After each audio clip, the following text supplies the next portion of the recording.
बच्चों, आज हम लोग जो है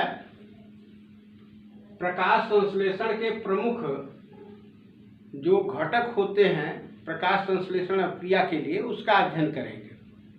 आप प्रकाश संश्लेषण के समीकरण में देख रहे हैं कि लिखा हुआ है 6CO2 + 6H2O इक्वल प्रकाश पर्णहरिम 6C6H12O6 + 6O2। तो ये दो चीजें तो उत्पाद की हैं। अब इसमें देखें आवश्यक क्या है। एक है कार्बन डाइऑक्साइड, दूसरा क्या है जल, तीसरा क्या है सूर्य का प्रकाश और चौथा क्या है पर्णहरिम। यानी प्रकाश संश्लेषण क्रिया को संपादित होने के लिए ये चार प्रमुख घटक हैं। इनमें से कोई भी एक अगर नहीं होगा तो प्रकाश संश्लेषण की क्रिया संपन्न नहीं होगी। आज हम लोग प्रयोग के माध्यम से यही सिद्ध करेंगे कि सिद्ध करिए कि प्रकाश संश्लेषण के लिए कार्बन डाइऑक्साइड आवश्यक है, सिद्ध करिए कि प्रकाश संश्लेषण के लिए जल आवश्यक है, सिद्ध करिए कि प्रकाश संश्लेषण के लिए प्रकाश आवश्यक है और सिद्ध करिए कि प्रकाश संश्लेषण के लिए पर्णहरिम आवश्यक है। तो इस प्रयोग को करने से पहले आपको प्रकाश संश्लेषण पढ़ाते समय बताया गया होगा कि जब प्रकाश संश्लेषण की क्रिया होती है तो मंड परीक्षण से मालूम होता है कि यह मंड या ग्लूकोज बना है, मंड या ग्लूकोज या स्टार्च बना है। क्योंकि यह ग्लूकोज जो बनता है वह मंड के रूप में परिवर्तित हो जाता है। पौधों में भोजन किस रूप में संचित होता है तो आपको उत्तर देना होगा कि स्टार्च के रूप में होता है, मंड के रूप में होता है। और यह ऑक्सीजन गैस बाहर निकलती है। ये आपको प्रकाश संश्लेषण के साथ बताया गया है। अब यहाँ हम लोगों को अध्ययन करना है कि सिद्ध करिए कि प्रकाश संश्लेषण के लिए कार्बन डाइऑक्साइड आवश्यक है। प्रकाश संश्लेषण के लिए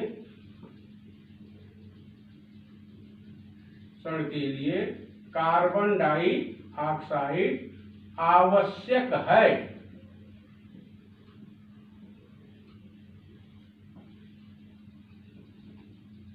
प्रकाश संश्लेषण के लिए कार्बन डाइऑक्साइड आवश्यक है।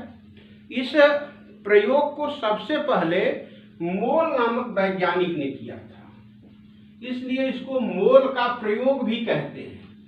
मोल का प्रयोग। किसी भी प्रयोग को करने से पहले आपके पास उद्देश्य तो हो गया कि यह सिद्ध करना है कि प्रकाश संश्लेषण के लिए कार्बन डाइऑक्साइड आवश्यक है, तो उसके लिए उपकरण चाहिए। उपकरण में आपको क्या चाहिए, मोल का ऑपरेटस चाहिए। मोल का ऑपरेटस क्या था, एक बोतल था और उसमें एक छिद्रिल कार्क थी जिसमें पत्ती को घुसाया जा सके। जैसे ये मोल ऑपरेटस है। एक गमले में लगा हुआ पौधा है, साधारण सी चीजें हैं। और एक ऐसा रिएजेंट जो आपको मंड परीक्षण के लिए बताया गया था कि आयोडीन की जरूरत पड़ती है। किस चीज की, आयोडीन की। तो आपका उपकरण में क्या हो गया, तो गमले में लगा पौधा, मोल ऑपरेटस और आयोडीन। क्या, आयोडीन, I2 आयोडीन। इतनी चीजें अगर हों तो आप बड़े आसानी से अपने प्रयोगशाला में दिखा सकते हैं कि प्रकाश संश्लेषण के लिए कार्बन डाइऑक्साइड आवश्यक है। अगर कार्बन डाइऑक्साइड उपस्थित होगा तो प्रकाश संश्लेषण की क्रिया होगी, नहीं होगा तो क्या होता है देखा जाए। अब इस प्रयोग को करने से पहले आपको सबसे पहले क्या करना होगा कि ये गमला जो लिए हैं, गमले में लगा हुआ पौधा, इस पौधे को 2 से 3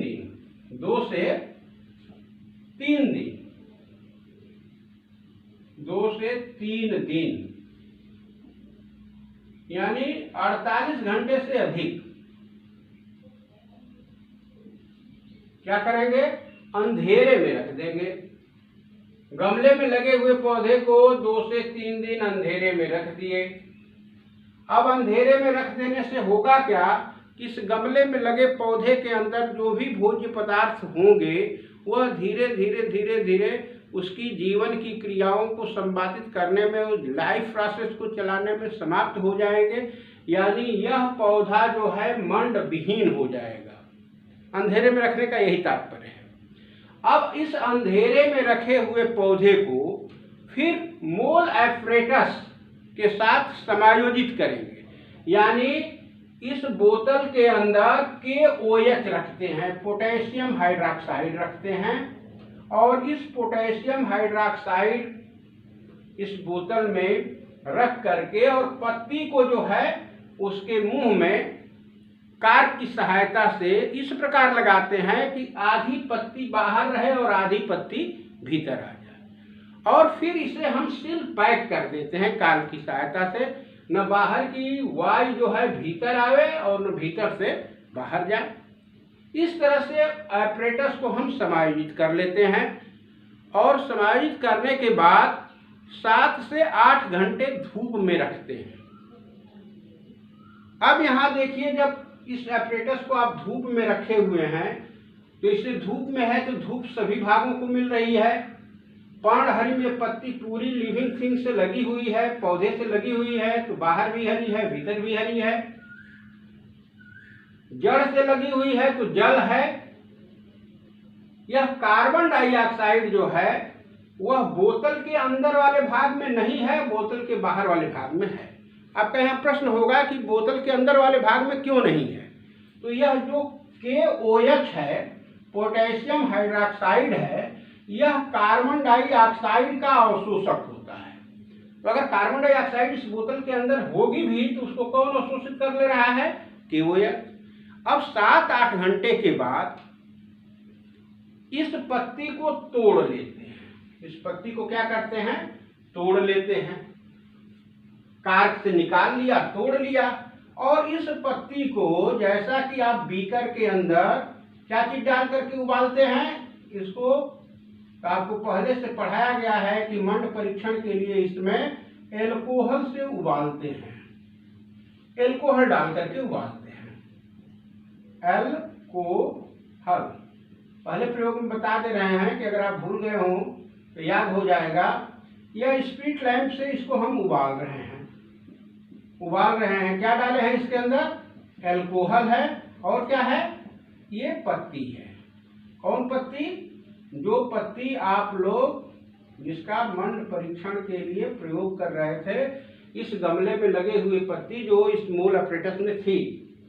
अब इसको उबालते हैं तो यह पत्ती पूरी रंगहीन हो जाती है। पूरी पत्ती जो है ये रंगहीन हो जाती है, क्योंकि एल्कोहल जो है एक अच्छा विलायक है, तो पर्णहरिम रहित हो गई। और अब इसके ऊपर आप ये देखते हैं कि हम जब आयोडीन की बूंदे डालते हैं, क्या डालते हैं? आयोडीन की बूंदे। तो जो भाग पत्ती के बाहर था, ये बोतल के बाहर था, वह तो नीला पड़ जाता है, लेकिन जो भाग पत्ती बोतल के अंदर था वह रंगहीन रह जाता है, रंगहीन, और ये जो है नीला हो गया। इससे ये स्पष्ट हो रहा है इस प्रयोग से कि जहां कार्बन डाइऑक्साइड उपस्थित थी वहां तो प्रकाश संश्लेषण की क्रिया हुई, मंड बना, और जहां प्रकाश संश्लेषण की क्रिया की सारी परिस्थितियां थी, लेकिन एक कार्बन डाइऑक्साइड इस KOH के कारण नहीं मिल सका, तो प्रकाश संश्लेषण की क्रिया नहीं हुई। इस तरह से इस प्रयोग से आप इस निष्कर्ष पर पहुंचते हैं कि प्रकाश संश्लेषण के लिए कार्बन डाइऑक्साइड आवश्यक है। तो हमने सिद्ध किया कि इस मोल के प्रयोग के द्वारा कि प्रकाश संश्लेषण के लिए कार्बन डाइऑक्साइड आवश्यक है। क्यों? आज हम लोग ये सिद्ध करने जा रहे हैं कि प्रकाश संश्लेषण के लिए जल आवश्यक है। यह दूसरा आपका प्रयोग होगा। ये सिद्ध कर चुके हैं कि प्रकाश संश्लेषण के लिए कार्बन डाइऑक्साइड आवश्यक है। अब देखा जाए जल आवश्यक है। इसके लिए वही गमले में लगा पौधा लेंगे, उसे जो है 2 या 3 दिन अंधेरे में रख करके मंड विहीन कर लेंगे। उसके बाद उसकी 2 पत्तियों को तोड़ करके 2 पेट्री डिश लेंगे। एक पेट्री डिश में बिना पानी का रखेंगे और दूसरी पेटी डिश में पानी रख करके पत्तियों को रखेंगे। अब इन दोनों पेटी डिशों को हम 7-8 घंटा जो है सूर्य के प्रकाश में रख देंगे। और सूर्य के प्रकाश में आप रखेंगे तो देखिए यहाँ दूसरी पेटी डिश में पत्ती हरी है, पर्णहरिम मिल रहा है, पानी मिल रहा है, सूर्य के प्रकाश में है, सूर्य का प्रकाश मिल रहा है, और वातावरण में है कार्बन डाइऑक्साइड मिल रही है। यहाँ क्या है कि 3 चीजें मिल रही हैं, पर्णहरिम है, सूर्य का प्रकाश है, कार्बन डाइऑक्साइड है, जल इसमें नहीं है, जल विहीन है। यह दोनों पत्तियों को 7-8 घंटा रखने के बाद अब इन दोनों पत्तियों का अलग अलग मंड परीक्षण करते हैं। मंड परीक्षण की वही प्रक्रिया है, दोनों पत्तियों को अल्कोहल में उबालेंगे, उसके बाद उस पर आयोडीन ड्रॉप करेंगे। तो हम देखते हैं कि जो 1 नंबर की पत्ती है, एज्यूम दैट ये पत्ती हो 1 नंबर की, मान लो ये पत्ती है 1 नंबर की अल्कोहल में उबालने के बाद, और ये दूसरी पत्ती हो,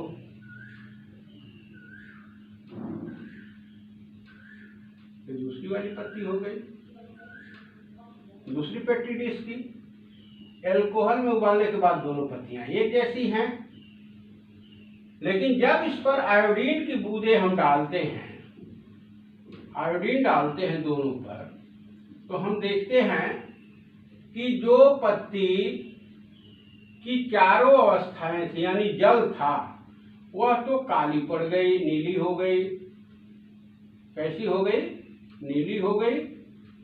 क्यों नीली हो गई? क्योंकि इसके अंदर प्रकाश संश्लेषण की क्रिया हुई, ये नीली पड़ गई। और यह जो है रंगहीन रह गई, यानी कोई परिवर्तन नहीं हुआ। इससे ये स्पष्ट हो रहा है कि प्रकाश संश्लेषण के लिए जल आवश्यक है। क्लियर हुआ होगा? क्योंकि एक प्रयोग आप कर लिए हैं तो 2 चीजें सभी प्रयोगों में कॉमन रहे, उसे जो है मंड विहीन करना है, अंधेरे में रखना है, फिर उसका मंड परीक्षण करना है। इस तरह से आपको ये लग रहा होगा कि तो बहुत आसान प्रयोग है, तो आप सिद्ध कर सकते हैं कि प्रकाश संश्लेषण के लिए जल आवश्यक है। हाँ, तो बच्चों आइए इस तीसरे प्रयोग को देखें। प्रकाश संश्लेषण के लिए प्रकाश आवश्यक है। यहाँ भी देखिए तीसरा प्रकाश लिखा हुआ है। तो इस प्रयोग को करने के लिए भी हमें क्या उपकरण चाहिए? बहुत आसान उपकरण है, वही उपकरण जो आप पुराने करते हुए आ रहे हैं। एक गमले में लगा हुआ पौधा ले लेंगे, ब्लैक पेपर ले लेंगे, और मंड परीक्षण के लिए तो बीकर होगा, आपका जो है अल्कोहल होगा, आयोडीन होगा, ये सब रिएजेंट सब में लग रहे हैं। तो ये आपके उपकरण हो गए। अब करेंगे क्या? प्रयोग को शुरू करने से पहले क्या बताया गया कि गमले में लगे हुए पौधे को कम से कम 2 या 3 दिन 48 घंटे से अधिक उसे मंड विहीन करने के लिए अंधेरे में रखेंगे, कि जो भी वह पोषण किया हुआ है वह उसकी जो पहले से निर्मित भोज्य पदार्थ हैं वह समाप्त हो जाए। तो 48 घंटा आप इसको उठा करके कहाँ रख दिए? अंधेरे कमरे में। यह पौधा मंड विहीन हो गया। अब चूंकि आपको अच्छे से समझ में आना चाहिए, क्योंकि 2 चीजें बार बार सब में आ रही है। एक तो पौधे को अंधेरे में रखा जा रहा है मंड विहीन करने के लिए, और प्रयोग के अंत में सब में मंड का परीक्षण किया जा रहा है। तो 2 चीजें तो आपको याद हो गई होगी। अक्सर पूछा भी जाता है कि क्यों अंधेरे में रखा जाता है पौधे को उठा करके। आपको होना चाहिए जानकारी, या जानकारी आप लोगों को है ही, कि मंड विहीन करने के लिए। अब फिर मंड विहीन किए हुए पौधे को आप लाएं और उसमें क्या करें? ऊपर और नीचे काला एक कागज लगा करके उसको पिन कर दे। ये पिन करने से नीचे से भी ढका हुआ है इस पत्ती का भाग, और ऊपर से भी ढका हुआ है, यानी इधर भी प्रकाश आएगा, इधर भी प्रकाश आएगा, और जो आप ढक दिए हैं उसमें प्रकाश नहीं आएगा। यह आपका पूरा उपकरण तैयार हो गया। अब इस उपकरण को आप जो है खूब जहाँ अच्छी धूप हो वहाँ 7-8 घंटे के लिए रख दीजिए। और 7-8 घंटे के लिए रखेंगे, उसके बाद आप देखेंगे कि यह पौधा जो है इसको चारों परिस्थितियां मिल रही हैं। जो ढका हुआ भाग है उसको छोड़ करके कार्बन डाइऑक्साइड, जल, प्रकाश, पर्णहरिम चारों चीजें मिल रही हैं। लेकिन जिस भाग को आप ढक दिए हैं उस भाग में 3 चीजें तो मिल रही हैं, कार्बन डाइऑक्साइड, जल, पर्णहरिम, लेकिन ये प्रकाश इस काले कागज के ढकने के कारण नहीं मिल रही है। और 7-8 घंटा के बाद जब इस पत्ती को आप ब्रेक करते हो और ब्रेक करके उस पत्ती को वही मंड परीक्षण करते हो, मंड परीक्षण का वही तरीका है कि अल्कोहल के अंदर उसे उबालते हैं, उबालने के बाद उस पत्ती को आप ऐसे रख लेते हैं। एज्यूम करिए वो पत्ती है, मान लीजिए ये पत्ती है, इस पत्ती को आप जो है उबालने के बाद ये पूरी की पूरी पत्ती जो है क्या है, रंगहीन है, रंगहीन है। क्यों रंगहीन हो गई है? क्योंकि एल्कोहल में क्लोरोफिल जो है सॉल्युबल हो जाता है, विलय हो जाता है, समाप्त हो जाता है।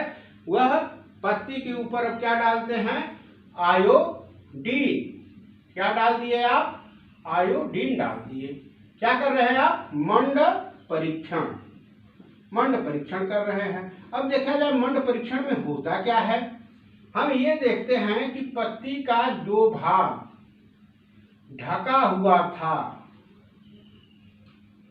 वह तो रंगहीन रह जाता है, लेकिन शेष भाग जो है वह नीला पड़ जाता है। इधर भी नीला हो गया और आगे का भाग भी नीला हो गया, यह भी नीला हो गया, वह भी नीला हो गया, ये भी नीला और ये भी नीला।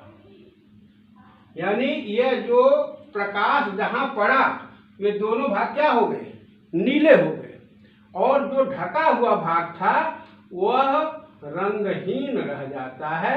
इससे ये स्पष्ट हो रहा है, आप इस निष्कर्ष पर प्रयोग के पहुंच रहे हैं कि प्रकाश संश्लेषण के लिए प्रकाश आवश्यक है। तो अब 3 प्रयोग आप लोग कर चुके हैं। प्रकाश संश्लेषण के लिए कार्बन डाइऑक्साइड आवश्यक है, प्रकाश संश्लेषण के लिए जल आवश्यक है, और प्रकाश संश्लेषण के लिए प्रकाश आवश्यक है। अब एक प्रयोग बचा हुआ है, आइए उसको करके देखते हैं कि प्रकाश संश्लेषण के लिए पर्णहरिम आवश्यक है। तो देखिए यह जो प्रयोग है प्रकाश संश्लेषण के लिए पर्णहरिम आवश्यक है, इसमें एक विशेष प्रकार का गमला लिया गया है, गमले में लगा पौधा लिया गया है। देखिए यहाँ लिखा होगा गमले में लगा पौधा क्रोटान या चितकबरी पत्ती वाला। आपके अगल बगल कहीं आप देखे होंगे गार्डन वगैरह में या किसी बंगले के आगे जो ऑर्नामेंटेशन प्लांट के रूप में ऐसे छोटे छोटे पौधे उगाए जाते हैं, उन पौधों के अंदर जो है पत्तियां ही खूबसूरत लगती हैं, पत्ती ही चित्तीदार है। कहीं उसमें धब्बा लाल दिखाई दे रहा है, कहीं जो है हरा है, कहीं पीला है, कहीं सफ़ेद है, उसमें फूल नहीं खिलते हैं, पत्तियां ही खूबसूरती की द्योतक होती हैं। तो ऐसा ही एक गमला उठा लें अपने गार्डन से, और विद्यालय में तो ऐसे पौधे लगे हुए हैं, आप देख लीजिए पत्तियों को कि उसमें पत्तियां ही क्या हैं, रंगीन हैं। और इस प्रयोग को करने से पहले करेंगे क्या कि एक पत्ती के नीचे कागज रख करके और उसका छाया बना लेंगे। कागज रख करके और पत्ती की क्या करेंगे, छाया बना लेंगे। मान लीजिए पत्ती की छाया हमने बना लिया, पत्ती की छाया बना लिया, पत्ती है, और इसमें जहां जहां जो रंग है उसको पत्ती की छाया में अंकित कर देंगे। मान लीजिए ऐसे पत्तियों में विभिन्न प्रकार के रंग होंगे। अगर मान लो ये पत्तियां हरा भाग है तो आप अपने कागज पर पेंसिल से लिख लेंगे कि ये हरा है। ये अगर एज्यूम करिए पीला भाग है तो लिख लीजिए कि पीला है। ये एज्यूम करिए कि सफ़ेद भाग है, सफ़ेद लिख लीजिए। जैसा पत्ती में है नीचे कागज रख करके और पत्ती पर हम आरेख बना रहे हैं, पत्ती का आरेख कि कौन सा भाग कैसा है। और आपको अगर ये भाग आपको लाल दिखाई दे रहा है तो लाल लिख लीजिए, जैसा दिखाई दे रहा है सेम। आपने एक जो है उसके ठीक समानांतर नीचे पत्ती रख करके और ये डिनोट कर लिया कि ये कौन कौन से भाग कहाँ कहाँ हैं, ऐसे बना लीजिए। अब उसके बाद इस क्या कहते हैं गमले के पौधे को इसको अब आपको मंडविहीन नहीं भी करेंगे तो ये प्रयोग कर सकते हैं, अंधेरे में नहीं रखेंगे तब भी प्रयोग कर सकते हैं, क्योंकि सिद्ध आपको क्या करना है कि पर्णहरिम आवश्यक है, क्लोरोफिल आवश्यक है। तो ये तो चितकबरी पत्ती ही है, तो जहाँ हरा भाग है वहाँ तो क्लोरोफिल है, जहाँ लाल है वहाँ नहीं है, जहाँ पीला है वहाँ नहीं है, जहाँ सफेद है वहाँ पर्णहरिम नहीं है। अब सीधे इस पत्ती का हम क्या करेंगे, मंड परीक्षण करेंगे। इसको आप उबालेंगे और उबालेंगे तो पूरी पत्ती क्या हो जाएगी, रंगहीन हो जाएगी, क्योंकि एल्कोहल के अंदर सारे इसके जो भी रंग है, लाल, हरा, पीला और सब सफेद वगैरह सब एक तरह के हो गए। अब तो मंड परीक्षण करना है, तो मंड परीक्षण कैसे करेंगे, फिर उस उबली हुई पत्ती को जो रंगहीन है उसको जो नीचे आप पेपर बना रखे थे उस पेपर पर ठीक उसी अवस्था में रखेंगे, तो ये मालूम हो जाएगा कि पत्ती कहाँ हरी थी, कहाँ लाल थी, कहाँ पीला था, कहाँ सफेद था। अब उसके ऊपर जब आयोडीन ड्रॉप करते हैं, क्या डालते हैं, आयोडीन, आयोडीन डालते हैं, तो आप देखते हैं कि जो जो भाग हरे थे वे भाग नीले हो जाते हैं, जो भाग हरे थे वो क्या हो गए, नीले हो गए। मान लीजिए हरा भाग था तो ये भी नीला हो गया, ये हरा था तो ये भी नीला हो गया, यानी जहां हरा था वहां नीला हो गया, और जो शेष भाग थे जहां हरा नहीं था वहां कोई परिवर्तन नहीं हुआ। इससे ये स्पष्ट हो रहा है कि आपका जो उद्देश्य था सिद्ध करना था कि प्रकाश संश्लेषण के लिए पर्णहरिम आवश्यक है, तो ये हरे भाग में क्लोरोफिल पाया गया। क्या पाया गया, क्लोरोफिल या पर्णहरिम, और इस पर्णहरिम के कारण प्रकाश संश्लेषण की क्रिया हुई और मंड का निर्माण हुआ, और शेष पैचेज जहां थे वहां पर्णहरिम का अभाव था, इसलिए वहां मंड का निर्माण नहीं हुआ। इस तरह से आप बड़े ही सलीके ढंग से इन चारों प्रयोगों के द्वारा जब भी प्रश्न में पूछा जा रहा है तो आप किसी इन चारों प्रमुख घटकों में से किसी को पूछा जा रहा है तो आप स्पष्ट कर सकते हैं कि जब तक प्रकाश संश्लेषण के लिए इन चारों के चारों घटक उपस्थित नहीं होंगे तब तक प्रकाश संश्लेषण की क्रिया नहीं हुई। इस तरह से आज जो है हम लोग इस अध्याय में ये स्पष्ट किए कि प्रकाश संश्लेषण के लिए कार्बन डाइऑक्साइड, जल और प्रकाश पर्णहरिम आवश्यक चीजें हैं। इनके होने पर ही प्रकाश संश्लेषण की क्रिया होगी, अन्यथा कोई भी घटक नहीं है तो प्रकाश संश्लेषण की क्रिया नहीं होगी। धन्यवाद। आप लोग अगले वीडियो के लिए सब्सक्राइब करें, या कोई डाउट हो तो आप कमेंट बॉक्स में उसे पूछ सकते हैं।